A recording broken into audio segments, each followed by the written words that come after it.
दो बहुएं थी, सुमन और राधिका, और दो बेटे, अजय और सुशील। लेकिन लक्ष्मी जी के बहू बेटे उनको अपने साथ रखने को तैयार नहीं थे। बहुओं के तेज स्वभाव के चलते लक्ष्मी जी को अपना ही घर छोड़कर एक किराए की कोठरी में रहना पड़ रहा था। कुछ दिनों से उनके बेटों ने उन्हें पैसे देना भी बंद कर दिया था। ऐसी स्थिति में लक्ष्मी जी ने अपनी जमा पूंजी से एक छोटी सी दुकान खोली। एक दिन शाम के वक्त, अजी सुनते हो, तुम्हारी माँ ने दुकान खोली है। दुकान अब इस उम्र में दुकान पर बैठेगी वो?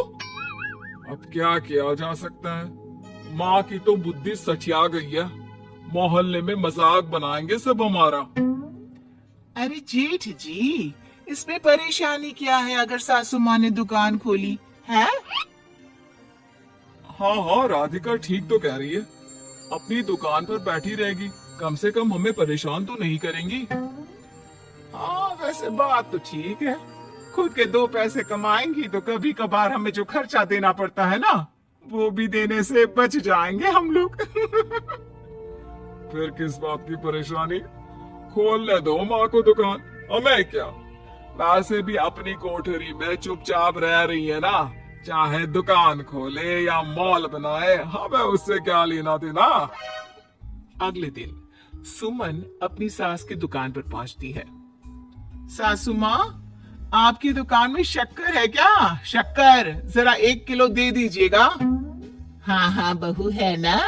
लो बेटा, 1 किलो क्यों, 2 किलो ले जाओ। सोच लो सासू माँ, घाटा हो जाएगा आपको। पैसे नहीं देने वाली मैं।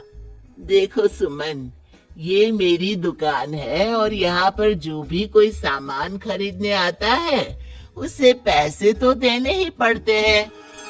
अरे सासू माँ, ऐसा क्यों करी आप? अरे देखो ना, घर पर आपका बेटा और पोते पोती दूध में शक्कर डालने के लिए कब से इंतजार कर रहे हैं। जरा उनके बारे में तो सोचिए। अरे ऐसी बात है क्या? अब मुझे नहीं पता था।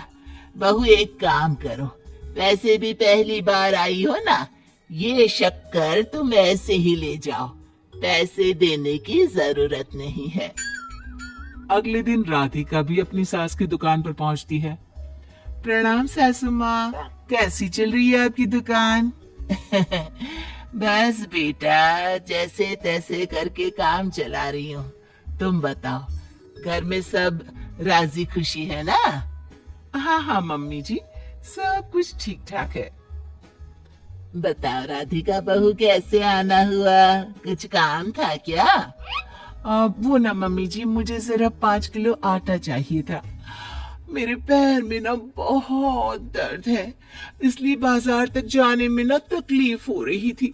घर पर बच्चे भूखे बैठे हैं, सोचा आपसे ही ले लेती हूँ। हाँ हाँ, क्यों नहीं बेटा, ये लो 5 किलो आटा ले जाओ। हाँ लेकिन मम्मी जी, आपने जिठानी जी को शक्कर फ्री में दी थी, तो मुझसे भी पैसे तो नहीं लेंगी ना? हाँ, अच्छा ठीक है बेटा, कोई बात नहीं, तुम ऐसे ही ले जाओ, बच्चों से क्या पैसे लेना। कुछ दिनों के बाद लक्ष्मी का बेटा अजय दुकान पर पहुंचता है। कैसी हो माँ, दुकान तो अच्छी चल रही है ना तुम्हारी? सब मोहल्ले वाले तारीफ करते रहते हैं। अब क्या करूं बेटा, तुमने तो मुझे सहारा दिया नहीं, गरीब माँ को घर से बाहर निकाल दिया। कुछ तो करना पड़ेगा ना अपना पेट पालने के लिए। वो माँ ना बहुओं की बहुत चिक चिक रहती थी। अब देखो कितनी अच्छी जिंदगी है तुम्हारी, खुद कमाती हो, खुद खर्च करती हो, इससे अच्छी भला कोई जिंदगी हो सकती है क्या? हाँ बेटा, दिल को बहलाने के लिए तुम्हारी ये बात भी सही है, लेकिन कोई बात नहीं बेटा, मैं खुश हूँ। अच्छा माँ, मैं क्या कह रहा था, जरा 500 उधार तो दे देना। कमाल की बात है बेटा, तुम मुझसे पैसे उधार मांग रहे हो। तुम्हारे पास पैसों की क्या कमी है? अरे माँ, इस महीने की तनख्वाह नहीं आई और आप तो अपनी बहू को जानती है ना, उसे शॉपिंग करनी है। जल्दी वापस लौटा दूंगा माँ। ठीक है बेटा, ये लो 500 रुपए, लेकिन देखो कुछ दिनों में वापस दे देना। मुझे अपनी दुकान के लिए माल भी तो खरीदना है। हाँ हाँ ठीक है माँ, जल्दी पैसे लौटा दूंगा।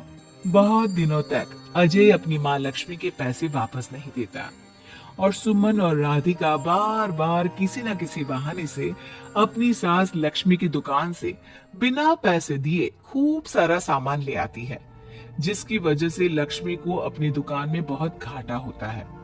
फिर एक दिन जब राधिका सामान लेने के लिए लक्ष्मी की दुकान पर पहुंचती है, सासू माँ जरा वो 1 किलो दाल तो देना। नहीं बहू, अब मैं तुम्हें या सुमन को कोई सामान फ्री में नहीं देने वाली। तुम लोगों ने कभी कोई मदद नहीं की मेरी, उल्टा मेरी दुकान से फ्री का सामान ले जाकर मुझे मुश्किल में डाल दिया है। लेकिन मम्मी जी, हम तो आपके बच्चे हैं ना। अगर इतना ही मेरे बच्चे हो तो फिर मुझे घर से बाहर क्यों निकाल दिया?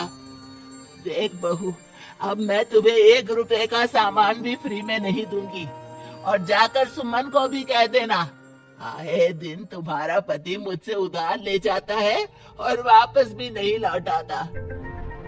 राधिका गुस्से में घर वापस आती है। घर आने के बाद, क्या हुआ राधिका, बहुत गुस्से में लग रही हो तुम? सासू माँ की दुकान पर गई थी ना? सासू माँ का तो कुछ करना पड़ेगा, जब से ये दुकान खोलकर बैठी है। अक्कड़ तो देखो उनकी। अरे लेकिन हुआ क्या है? होना क्या है, दाल लेने गई थी, मुझे 4 बातें सुनाकर उल्टा भेज दिया, कुछ दिया भी नहीं। ये तो सासू माँ ने ठीक नहीं किया। देखो मेरे पास ना एक बहुत अच्छा प्लान है। कैसा प्लान भाभी? हम अपनी सासू माँ की दुकान में किसी चोर से कहकर चोरी करवा देते हैं और सारा सामान अपने घर मंगवा लेंगे। उसके बाद हमारे पास फ्री में सामान भी आ जाएगा और सासू माँ की अकल भी ठिकाने आ जाएगी। ठीक है भाभी, मैं आपका पूरा साथ दूंगी। अब जल्दी से ये काम करवा दीजिए। और 2 दिनों के बाद सुमन और राधिका एक चोर से मिलकर लक्ष्मी की दुकान में चोरी करवा देते हैं। हे भगवान, ये क्या हो गया? इस उम्र में जैसे तैसे अपना गुजारा कर रही थी, लेकिन चोर मेरा सारा सामान लेकर चले गए। अब क्या होगा? तभी वहां पर राधिका और सुमन पहुंच जाती है। क्या हुआ सासू माँ, बहुत दुखी लग रही हैं आप? अरे क्या बताऊं, मेरी दुकान का सारा माल चोरी हो गया। अब अगर आप अपने ही बहू बेटे को सामान नहीं देंगी तो ऐसा तो होगा ना सासू माँ। अब राधिका की बात सुनकर लक्ष्मी को यकीन हो जाता है कि इस चोरी के पीछे कहीं न कहीं उसकी दोनों बहुओं का ही हाथ है। लक्ष्मी एक प्लान बनाती है। पैसे उधार लेकर अपनी दुकान में फिर से खूब सारा सामान ले आती है। अरे भाभी, देखा आपने, सासू माँ की दुकान तो फिर से सामान से भर गई है। हाँ वही तो, मैं तो सोच रही थी कि एक बार में उनकी अकल ठिकाने आ जाएगी, पर लगता है फिर से कुछ करना पड़ेगा। लेकिन अब हम क्या कर सकते हैं? अरे वही जो हमने पहले किया था। इसका मतलब फिर से चोरी करवाएंगे? हाँ, उसके बिना हमारा काम कैसे चलेगा? और इस बार चोरी करने हम दोनों चलेंगे, कुछ नहीं छोड़ेंगे उनकी दुकान में। सुमन और राधिका दोनों मिलकर लक्ष्मी की दुकान में चोरी कर लेती हैं और सारा सामान चुपचाप अपने घर के स्टोर में लाकर रख देते हैं। लेकिन सुबह होते ही लक्ष्मी पुलिस लेकर सुमन और राधिका के घर पहुंच जाती है। इंस्पेक्टर साहब, मेरी इन दोनों बहुओं ने ही घर में चोरी की है। अरे ना ना इंस्पेक्टर साहब, ये हम पर झूठा इल्जाम लगा रही हैं। अरे हम क्यों इनकी दुकान में चोरी करने लगे? माँ, आपको शर्म नहीं आती अपनी बहू पर झूठा इल्जाम लगाते हुए? हाँ माँ, हम आपके बेटे हैं और ये आपकी बहुएं हैं, आप ऐसा कैसे कर सकती हैं? लक्ष्मी जी, क्या आपके पास कोई सबूत है? अरे इंस्पेक्टर साहब, आप इनकी बातों में मत आइए। ये हमारी माँ है और इनकी दिमागी हालत ठीक नहीं है, इसीलिए तो हमसे अलग रहती हैं।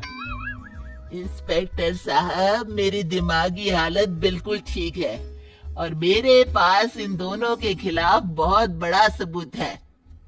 बताइए क्या सबूत है आपके पास? आप जरा मेरी दोनों बहुओं के हाथ पानी से धुलवा दो, फिर सब कुछ साफ साफ पता चल जाएगा। अरे हाथ पानी से धोने से क्या होगा माँ? आप दोनों मेरे सामने अपने हाथों पर पानी डालिए। जैसे ही राधिका और सुमन अपने हाथ पानी में डालती हैं, उनके हाथों का रंग लाल हो जाता है और ये देखकर सब लोग हैरान रह जाते हैं। अरे ये क्या, तुम्हारे हाथों का रंग अचानक से लाल कैसे हो गया? क्योंकि मैंने अपनी दुकान के सारे सामान पर एक तरह का केमिकल लगा कर रखा था। मुझे पता था जो भी चोरी करने आएगा वो सामान को अपने हाथों से उठाएगा और उसके हाथों पर रंग लग जाएगा। अरे माँ, आप तो बहुत चालाक निकली। इसे चालाक नहीं बेटा, बुद्धिमान कहते हैं। और जिसके तुम्हारे जैसे बहू बेटे हो, उसे थोड़ा बहुत तो अपनी अकल से काम लेना ही पड़ता है ना। शर्म नहीं आती आप लोगों को अपनी ही माँ को परेशान करते हुए? हमें माफ कर दीजिए सासू माँ, हम आइंदा ऐसी गलती कभी नहीं करेंगे। और हाँ, आपको अपने साथ रखेंगे, आपकी सेवा करेंगे और पूरी इज्जत भी देंगे। हमें माफ कर दीजिए।